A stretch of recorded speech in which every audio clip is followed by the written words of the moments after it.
છેલ્લા વિડિયોમાં simple future tense સાદા ભવિષ્યકાળના active વોઇસમાંથી passive વોઇસમાં રૂપાંતર કરવા માટેના વાક્યનો અભ્યાસ કર્યો. આજે આપણે continuous present and past tense ચાલુ વર્તમાન અને ભૂતકાળ એટલે કે ચાલુ વર્તમાન કાળ અને ભૂતકાળના એક્ટિવ વોઇસના વાક્યનો પેસિવ વોઇસમાં રૂપાંતર કરવાનું અને પેસિવ વોઇસના જે વાક્ય આપેલ છે એનું એક્ટિવ વોઇસમાં રૂપાંતર કરવાનું શીખીશું. સૌપ્રથમ આપણે ચાલુ વર્તમાન કાળના એક્ટિવ વોઇસના અને ચાલુ ભૂતકાળના પેસિવ વોઇસના વાક્યની ઓળખ કેવી રીતે પડે એ સમજીએ. એના માટે આપણે નોંધ સમજીએ. જો વાક્યમાં એમિઝર તેમજ ક્રિયાપદનું આઈએનજી વાળું રૂપ આપેલું હોય તો તેવા વાક્યને ચાલુ વર્તમાન કાળનું એક્ટિવ વાક્ય કહેવાય અને જો વાક્યમાં વોઝ વેર તેમજ ક્રિયાપદનું આઈએનજી વાળું રૂપ આપેલું હોય તો તેને ચાલુ ભૂતકાળનું એક્ટિવ વાક્ય કહેવાય. ચાલુ કાળનું પેસિવ કરતી વખતે બીઇંગ ટુ બી નો રૂપ મૂકવામાં આવે છે. તો આજે આપણે continuous present and past tense ચાલુ વર્તમાન કાળ અને ચાલુ ભૂતકાળના એક્ટિવ વાક્યનું પેસિવમાં રૂપાંતર કરવાનું અને પેસિવનું એક્ટિવમાં રૂપાંતર કરવાનું શીખીશું. અહીં આપણી પાસે જે એક્સરસાઇઝ છે એ આપણે સમજીએ. પ્રથમ વાક્ય આપણી પાસે છે we are learning grammar now. આ વાક્યમાં are learning શબ્દ આપેલ છે એટલા માટે એ ચાલુ વર્તમાન કાળનું એક્ટિવ વાક્ય કહેવાય. એમનું પેસિવ કરવું હોય તો અહીંયા કર્મ તરીકે ગ્રામર છે એટલે આપણે શરૂઆતમાં ગ્રામર લખીશું. હવે ગ્રામર છે એ ત્રીજો પુરુષ એકવચન છે એટલા માટે જે આર છે એનું ટુ બી નું રૂપનું ઇઝ થઈ જશે. ચાલુ કાળનું પેસિવ કરવા માટે ટુ બી નું રૂપ બીઇંગ આવે એટલા માટે આપણે અહીંયા બીઇંગ લખીશું. લર્નિંગ છે એનું ભૂતપ્રધાન લર્ન થશે ટૂંકમાં આઈએનજી સફિક્સ નીકળે અને ટી લાગશે. ત્યાર પછી વી આપેલ છે એનું આપણે બાય અસ કરીશું. ત્યાર પછી નાઉ નું નામ એટલે આપણો જવાબ we grammar is being learn by us now. ત્યાર પછી નેક્સ્ટ બીજું વાક્ય are you asking questions at this time. તો આ વાક્ય પણ ચાલુ વર્તમાન કાળનું પ્રશ્ન એક્ટિવ વાક્ય છે. હવે એનું પેસિવ કરવું હોય તો અહીંયા આપણી પાસે કર્મ ક્વેશ્ચન્સ છે. ક્વેશ્ચન્સ એ બહુવચન છે એટલા માટે ટુ બી નું જે આર છે એનો આર જ રહેશે. જે કર્મ છે એને આપણે કર્તાની જગ્યાએ મૂકીએ એટલે ક્વેશ્ચન્સ અહીંયા મૂકીએ એટલે કે આર ક્વેશ્ચન્સ. પેસિવ કરવા માટે ટુ બી નું રૂપ આપણે બીઇંગ મૂકીએ. R questions being. આસ્કિંગ છે ઉત્પાદન થાય asked. Are questions being asked જે કર્તા આપેલ છે યુ જેનું આપણે અહીંયા બાય યુ કરીશું. એટ ધીસ ટાઈમ નો એટ ધીસ ટાઈમ એટલે આપણો જવાબ થયો are questions being asked by you at this time. ત્યાર પછી ત્રીજું વાક્ય when you came I was watching a movie. આ વાક્યમાં when you came સાદા ભૂતકાળનું છે. I was watching a movie એ વાક્યમાં was તેમજ ક્રિયાપદનું આઈએનજી વાળું રૂપ આપેલું છે એટલા માટે ચાલુ ભૂતકાળનું એક્ટિવ વાક્ય કહેવાશે. હવે when you came એ વાક્યમાં કર્મ આપેલ નથી. કેમ છે એ અહીંયા અકર્મ ક્રિયાપદ છે એટલે એનું આપણે પેસિવ કરી શકીશું નહીં એટલા માટે આપણે એને એમ જ લખીશું when you came પછી અલ્પવિરામ I was watching a movie. આ વાક્યમાં કર્મ એ મૂવી છે.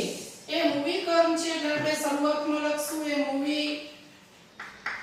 ત્યાર પછી એ મૂવી પણ એકવચન છે એટલે was to be નો રૂપ છે એનો એમ જ રહેશે was.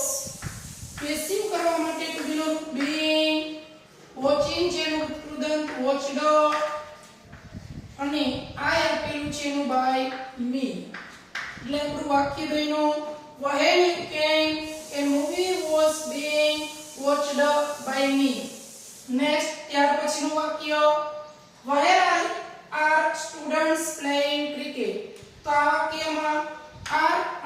ક્રિયાપદનું ing વાળું રૂપ છે એટલા માટે એ ચાલુ વર્તમાન કાળનું એક્ટિવ વાક્ય છે. અહીંયા પ્રશ્નાર્થસૂચક શબ્દ વહે છે એનું એમ જ રહેશે વહે. આ વાક્યમાં કર્મ ક્રિકેટ છે. ક્રિકેટ એકવચન છે એટલા માટે આપણે આની જગ્યાએ is લખીશું. ત્યાર પછી કર્મ cricket. Where is cricket? Passive કરવા માટે to be નો રૂપ being. Playing છે એનું ઉત્પાદન થાય played. Students છે એનું by students. બાકીનો જવાબ આ રીતે થશે. Where is cricket being played by students? ત્યાર પછી નેક્સ્ટ પાંચમું વાક્ય he was laughing at you. આ વાક્યમાં was તેમજ ક્રિયાપદનું ing વાળું રૂપ આપેલ છે એટલા માટે ચાલુ ભૂતકાળનું એક્ટિવ વાક્ય છે. અહીંયા કર્મ તરીકે you આપેલ છે તો આપણે you ને આગળ લખીશું you. y માં કેપિટલ કરશું. was છે એનું વે એટલે you were પેસિવ કરવા માટે being. laughing શબ્દ છે એનું laughed એક. કરતા ઈ છે એનું by him. You were being laughed at by him. ત્યાર પછી નેક્સ્ટ છઠ્ઠું વાક્ય which novel was being read by you. આ વાક્યમાં was being read આપેલ છે એટલા માટે એ ચાલુ ભૂતકાળનું પેસિવ વાક્ય છે. એનું એક્ટિવ કરવું હોય તો આ રીતે જ રહેશે which novel. which પછી કર્તા પણ હોઈ શકે અને which પછી કર્મ પણ હોઈ શકે. જો which પછી કર્તા આપેલું હોય તો આપણે એનું પેસિવ કરતી વખતે by which કરવું પડે પણ અહીંયા તો પેસિવ નું આપણે એક્ટિવ કરીએ છીએ which novel. હવે આ વાક્યમાં આપણી પાસે કર્તા છે you તો you છે એ બહુવચનમાં you સાથે વેર વપરાય. એક્ટિવ વોઇસમાં ટુ બી ના રૂપ સહાયક ક્રિયાપદ કર્તાને ધ્યાનમાં લઈને આવે એટલા માટે was છે એનું વે. તો which novel વે કર્તા તરીકે you. read છે એનું ing વાળું રૂપ reading. એટલે આપણી પાસે જવાબ આ રીતે થશે which novel were you reading.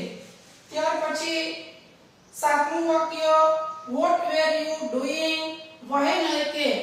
તો આ વાક્યમાં what વાળા વાક્યમાં મુખ્ય કર્મ હોતું નથી એટલે આનો આપણે પેસિવ આ રીતે કરીશું what was being done by you. What was being done by you when I came. What was being done by you when I came.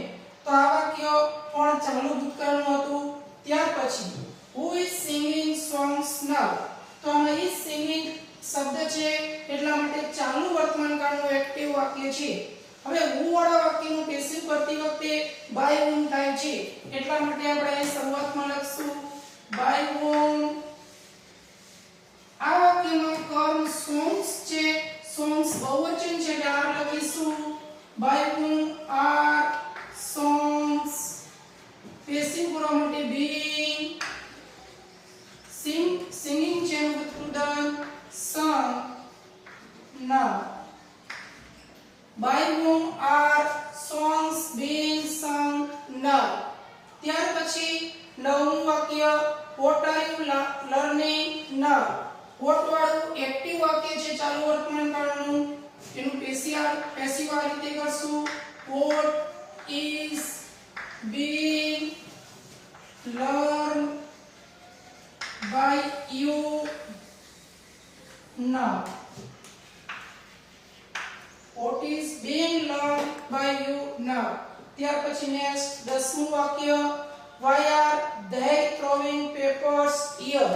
ચાલુ વર્તમાન કાળનું ડબલ એક્સપ્રેશન વાળું એક્ટિવ વાક્ય છે એનું પેસિવ આપણે આ રીતે કરશું why are. કર્મ આપણી પાસે અહીંયા પેપર્સ છે તો why are papers. પેસિવ કરવા માટે ટુ બી નું રૂપ being. throwing છે એનું ઉત્પાદન thrown. કરતા they છે એનું by them. ત્યાર પછી યર નો year. Why are papers being thrown by them here?